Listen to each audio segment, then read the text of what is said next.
Ndugu zangu, miundombinu peke yake au mbali na miundombinu tulioijenga, miundombinu ya elimu, lakini pia kuna suala la watumishi wa elimu. Na katika ahadi zangu za siku 100 tuliahidi kwamba tutaajiri walimu 7,000 ndani ya siku 100 za awali. Ninayo furaha kusema kwamba tumekwisha ajiri na kuwapangia vituo vya kazi walimu 6,044 na walimu 956 wako kwenye mchakato kujaza nafasi zilizobaki. Kazi inaendelea ndani ya wizara kufanya usaili na mambo mengine, ili tutakapofika Februari 3 tuwe tumemaliza nafasi zote 7,000. Hata hivyo, sote tunakubaliana kwamba maboresho haya pekee hayatoshelezi ikiwa hatutosimamia ipasavyo ubora wa mafunzo yanayotolewa, hususan katika hatua za mwanzo za ukuaji wa mtoto.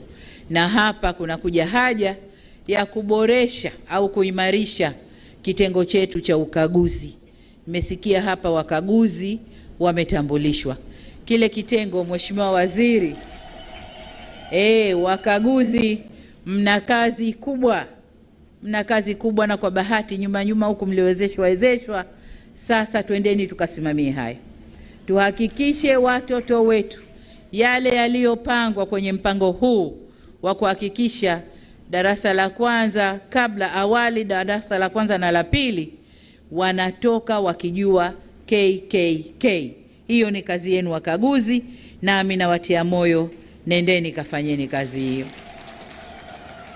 Kwa muktadha huo, niseme kwa ujumla kwamba serikali imejipanga kuhakikisha walimu wanakuwa sehemu ya suluhisho na wadau muhimu katika utekelezaji wa mkakati huu.